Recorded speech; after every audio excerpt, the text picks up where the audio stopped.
uma passagem tremenda que vai certamente falar à nossa vida esta tarde.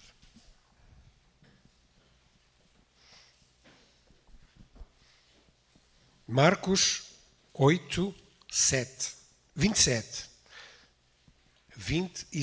versículo. Diz assim a palavra do Senhor: E saiu Jesus e os seus discípulos para as aldeias de Cesareia de Filipe, e no caminho perguntou aos seus discípulos, dizendo: Quem dizem os homens que eu sou?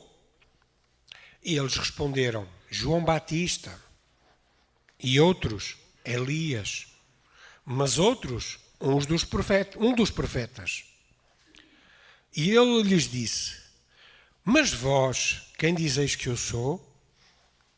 E respondendo Pedro, lhe disse: Tu és o Cristo. E admoestou-os para que a ninguém dissessem aquilo dele.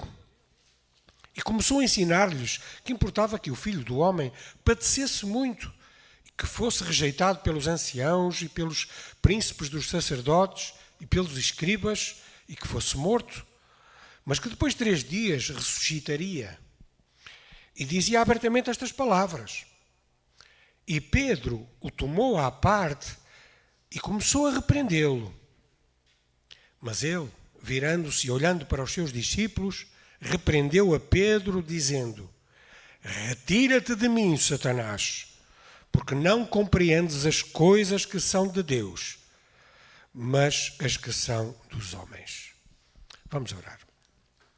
Paizinho querido, estamos aqui na Tua presença, Senhor, e agradecemos a leitura da Tua palavra e queremos agora rogar-te, Senhor, que venhas aplicá-la à nossa vida, ao nosso coração e a cada pessoa que está aqui a ouvir-nos, Senhor. E que Tu possas, Senhor, trazer a aplicação na exposição que vamos fazer, Senhor, e que o Teu nome seja glorificado, Senhor. E que Tu possas produzir fruto de arrependimento, fruto de salvação, fruto de edificação da Tua igreja. Eu oro agradecido em nome de Jesus. Amém. Glória a Deus.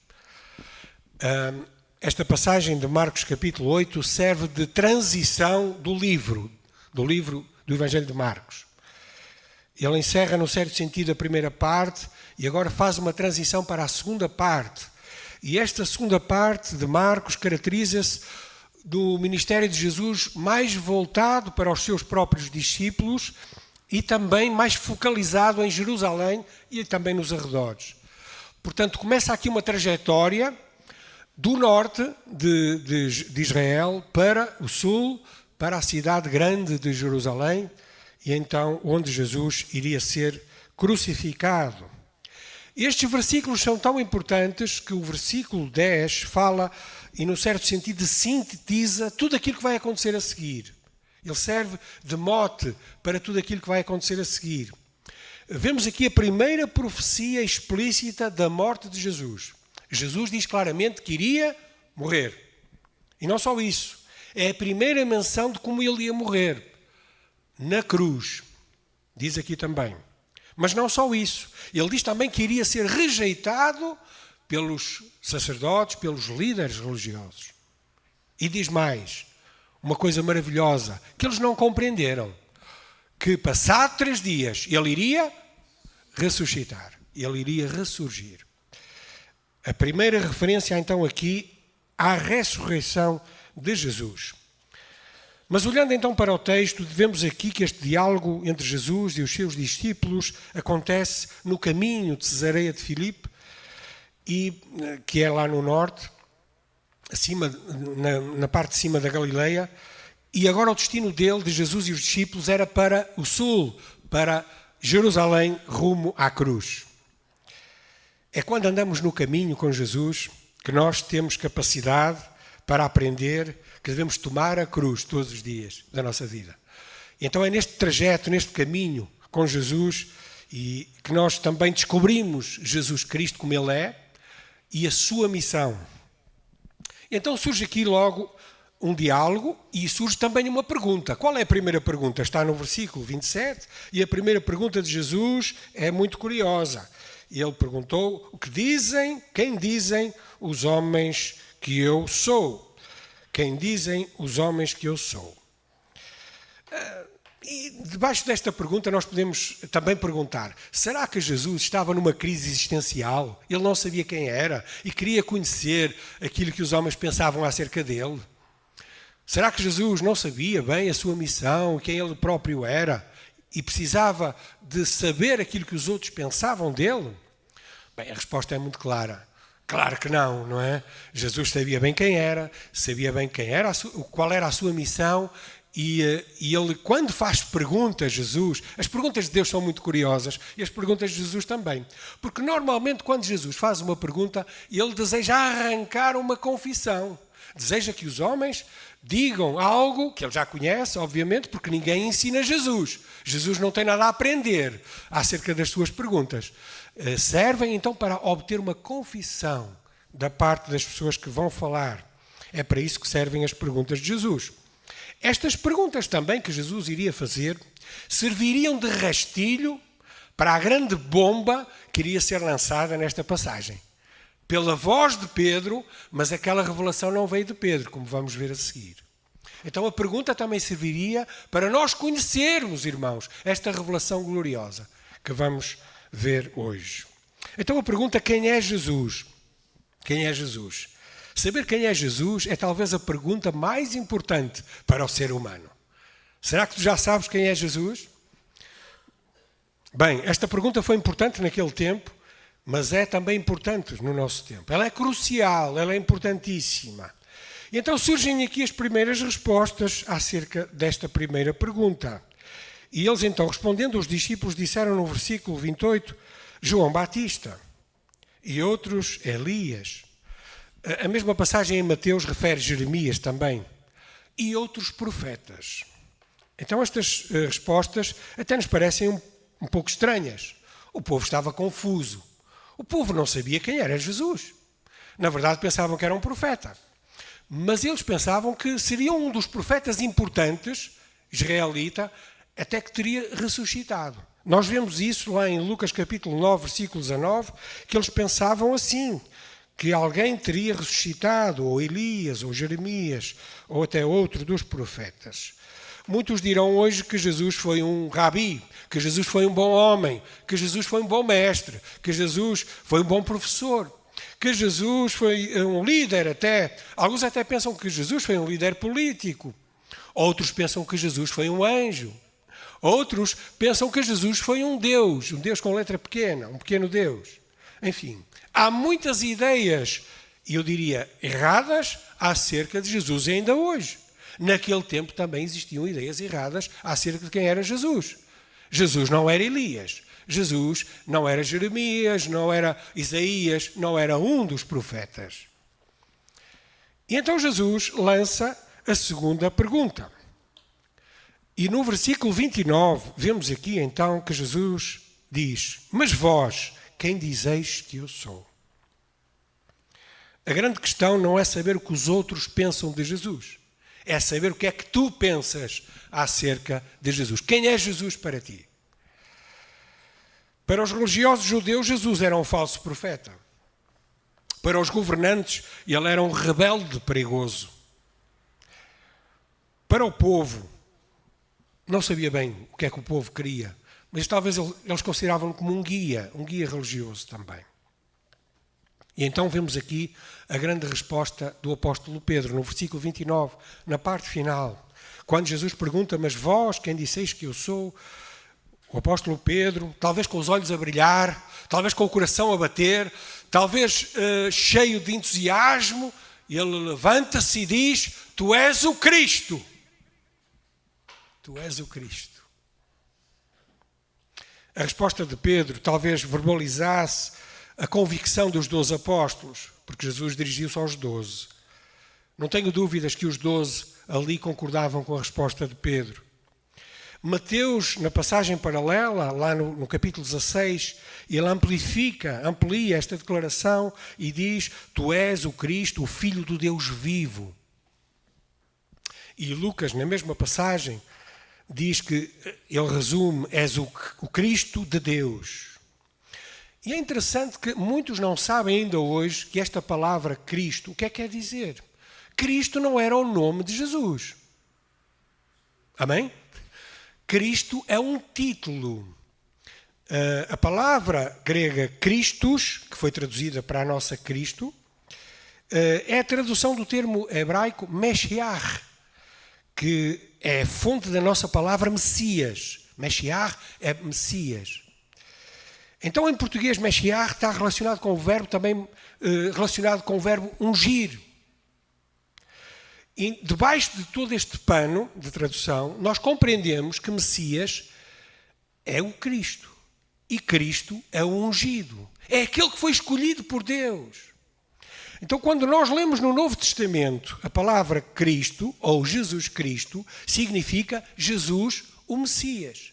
Jesus, o ungido. Jesus, o escolhido, o enviado por Deus. Entendem? É claro que com o passar dos anos, nós hoje quando nos referimos a Jesus Cristo. E isto, na cristandade, ficou assim. Mas, de facto, é bom nós percebermos que o nome Cristo não é um nome próprio, nem é um apelido, é, de facto, um título, que significa a sua missão. Os judeus estavam à espera de um Messias. Estavam à espera de um libertador político, que viria tirá-los daquele jugo romano que eles estavam. Mas Jesus, o Cristo, o verdadeiro Messias, não veio para estabelecer aqui um reino político. E quando Pedro identifica Jesus como o Cristo, ou seja, como o Messias, ele está a reconhecer que Jesus é aquele que eles estavam à espera. E não só isso. Ele está a definir o propósito da sua vinda, que era salvar aquele que estava em trevas, caído e oprimido. Mas para entender melhor os contornos desta confissão, vamos a Mateus capítulo 16 e vamos ler o versículo 15. Mateus 16, 15. Que é a nossa passagem paralela àquela que estamos a acompanhar. Mateus 16, 15, disse-lhes Jesus: E vós, quem dizeis que eu sou? E Simão Pedro, respondendo, disse: Tu és o Cristo, o Filho do Deus vivo. E Jesus, respondendo-lhe, disse: Bem-aventurado és tu, Simão Bar-Jonas, ou filho de Jonas, porque não foi a carne e o sangue quem te revelou, mas meu Pai que está nos céus. Vamos ler outra vez o versículo 17. Jesus respondendo, disse-lhe a Pedro: Bem-aventurado és tu, Simão Bar-Jonas, porque não foi a carne e sangue quem te revelou, mas meu Pai que está nos céus. Quando Simão Pedro declarou que Jesus era o Cristo, aquilo não foi o resultado do pensamento dele, não foi o resultado do estudo, não foi por ele ter ido para um seminário, não foi por ele ter aprendido e lido muito, que chegou à conclusão que Jesus era o Cristo, o Messias. Não foi também alguém que lhe contou que Jesus era o Messias. Não. Isto, claramente o texto revela que foi uma revelação de quem? De Deus Pai. Foi meu Pai, que está nos céus, que te revelou isto. Não, esta confissão foi fruto de uma revelação direta a Pedro de Deus Pai. Para alguém entender que Jesus é o Cristo, o Messias, o Salvador, precisamos de uma revelação do Pai. Precisamos de uma iluminação do Espírito Santo. E sem esta revelação, nós até podemos tentar convencer, ler os Evangelhos, falar muitas coisas e dar até muitos argumentos que levam a pessoa logicamente a acreditar que Jesus é o Cristo. Mas sem esta revelação do Pai, não há verdadeiramente um entendimento, não há verdadeiramente uma compreensão para a pessoa dizer com convicção que Jesus é o seu Cristo, é o seu Salvador. Em Marcos capítulo 8, versículo 30, voltando agora novamente para a passagem, Jesus diz uma coisa que à primeira vista parece um pouco estranha, porque Jesus, perante aquela grande confissão do apóstolo Pedro, que ele era o Cristo, ele pede-lhes para não divulgarem a sua identidade. Ele diz, olha, não falem para já desta grande revelação que tu tiveste, Pedro. E porquê? Nós podemos pensar porquê. Primeiro, nós sabemos que Jesus, o Cristo, teria que ir à cruz, teria que morrer pelos pecados de muitos, teria também que ser sepultado, teria também que ressurgir. E aí sim eles teriam a mensagem do verdadeiro Cristo. Também, por outro lado, eu li e concordo que Jesus não queria incitar movimentos revoltosos à volta daquele libertador que ainda estava ali. Porque eles estavam à espera do Messias. E se divulgasse por muita gente de que ele de facto era o Messias, alguns que estariam à espera de uma revolta política poderiam incitar uns aos outros e começar ali uma guerra política, não é isso? E Jesus não queria nada disso, porque Jesus não era um libertador político. Jesus era o libertador das almas, o verdadeiro libertador. E é.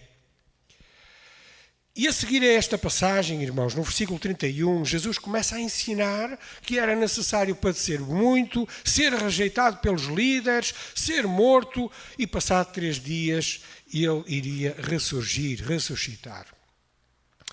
E algumas versões dizem que era necessário. Porquê que era necessário? Era necessário porque este era o plano número 1 e não havia outro. Não há um plano B para a nossa redenção. Era o único plano, era o único propósito, era o único alvo porque Jesus veio. Era este que Jesus estava aqui a expor. Então era necessário Jesus passar por isto. Ele precisava ser morto. Ele precisava ser rejeitado primeiro. E precisava também ser sepultado. E também era necessário ele ressurgir. O plano estava traçado. E nós sabemos que o plano estava traçado até antes da fundação do mundo. Então, Simão Pedro, acontece aqui uma coisa estranha. Nesta história. Neste diálogo. O tal discípulo que tinha feito, parece com um grande brilharete, não é? Com aquela revelação. Ele certamente ficou muito contente, não é? Por ter tido aquela revelação acerca de que Jesus era o Cristo. E Jesus até o elogiou lá em Mateus, nós vimos isso. E até disse que debaixo desta confissão iria ser construída a igreja. Deus iria edificar a igreja com base nessa confissão de Jesus sendo o Cristo, lá em Mateus. Mas aqui no versículo 32, o que é que acontece? Jesus é chamado à parte por Pedro, ele leva um bocadinho mais afastado e começa a repreendê-lo. O apóstolo Pedro começa a repreender Jesus, dizendo: Senhor, talvez não te vai acontecer isso, não digas isso, porque estás a falar que vais ser morto, que vais morrer numa cruz. Isso é um escândalo, isso é uma vergonha. E tu és o Messias, eu sei que tu és o Messias. Não te vai acontecer isso.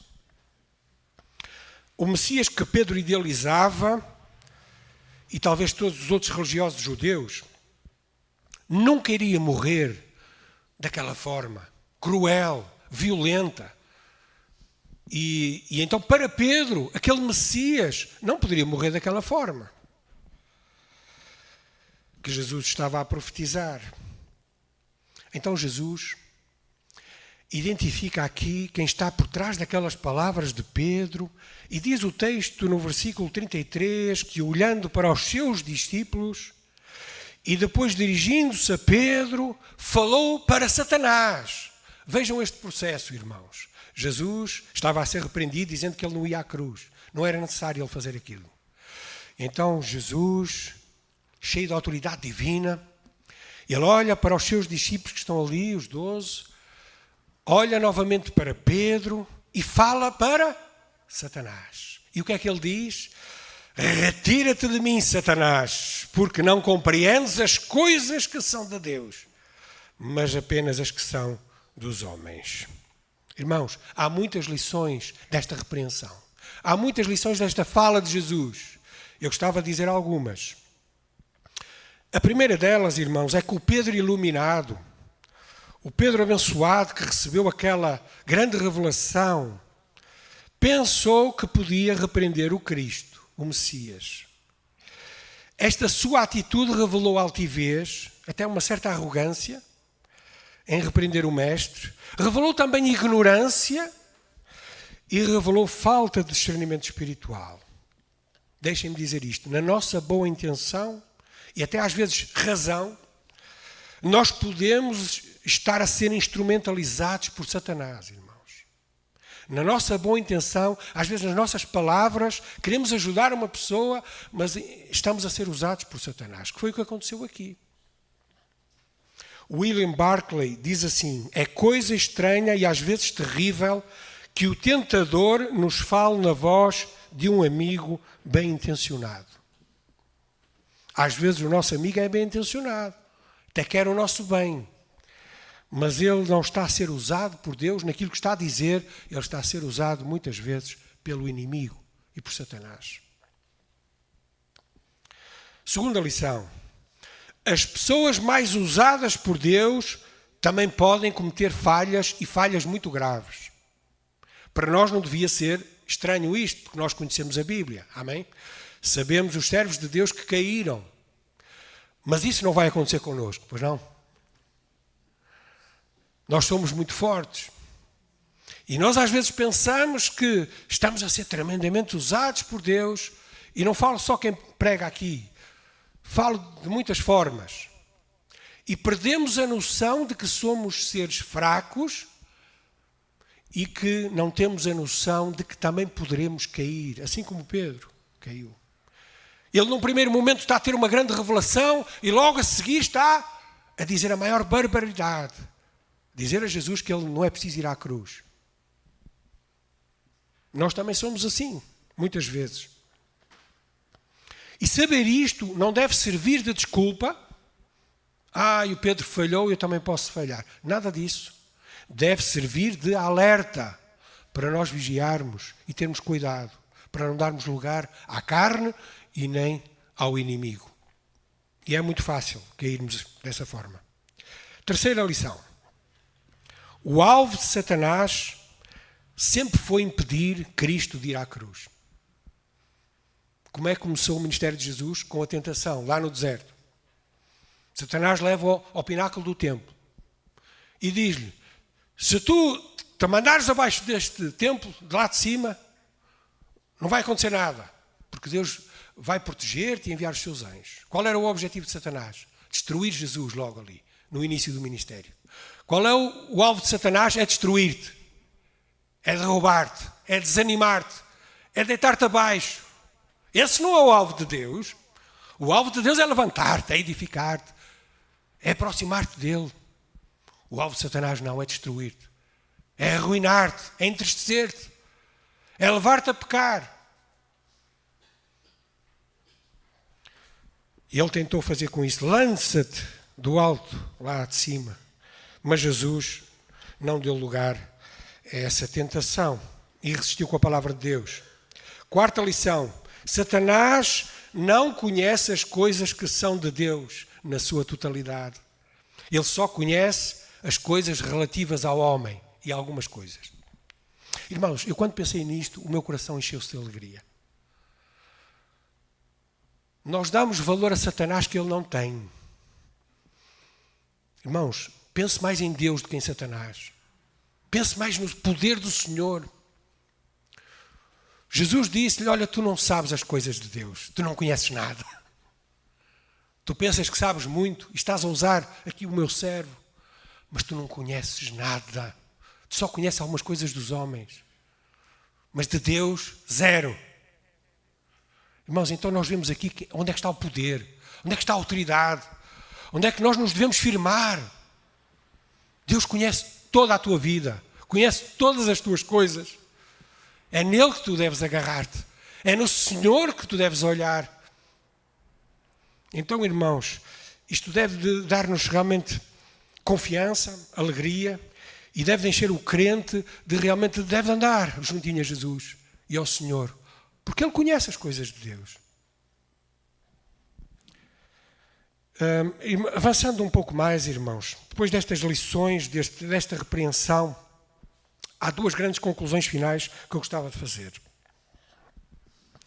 A primeira delas, na conclusão desta pequena mensagem, Jesus está aqui a começar a parte final do seu ministério rumo a Jerusalém e à cruz. Ele vai em direção a Jerusalém. O que é que Satanás faz mais uma vez? Tenta impedi-lo. usando um amigo, usando um apóstolo. E apelando à bondade deste apóstolo, Jesus não ouve aquele amigo e identifica quem está por trás daquelas palavras. Colossenses capítulo 2, versículo 14, versículo 15 também. Depois vocês podem ler em casa. Vocês conhecem essa passagem? É aquela passagem que diz que Jesus cravou a cédula. E o que é esta cédula? É um cadastro, o nosso cadastro, irmãos, de pecadores. Nós somos maus, somos péssimos. Pensamos que somos muito bons, mas não somos. Nós somos péssimos. E o nosso cadastro é grande. Mas sabe o que é que Jesus fez lá na cruz? Ele pegou nesse cadastro, nessa cédula, com os nossos pecados todos, e Ele cravou na cruz. E mais, despojou todas as autoridades e todos os seres angelicais malignos, todos os demónios, e triunfou sobre eles. Então esta é a vitória da cruz, irmãos. E era isto que Satanás temia. E era isto que Satanás não queria que o Cristo fizesse. Este triunfo sobre eles na cruz era o que realmente preocupava Satanás. Então, irmãos, a primeira conclusão é que nós vigiemos em oração para não sermos instrumentos nas mãos de Satanás, mas vigiemos para sermos instrumentos nas mãos de Deus. Como é que eu posso fazer isto? Olha, é orar, é vigiar, é ler a palavra, é ouvir a palavra, é participar, é obedecer, é às vezes ferrar a língua e calar, é às vezes falar quando tens que falar. Tudo isto o Espírito Santo te irá conduzir, porque o crente tem o Espírito Santo. Mas nós vigiemos neste propósito para que às vezes na nossa bondade, nas nossas boas atitudes, falemos demais. Foi o que aconteceu com o Pedro. Que o Senhor nos cale quando temos que ficar calados. Aceitemos o propósito do Senhor para a nossa vida.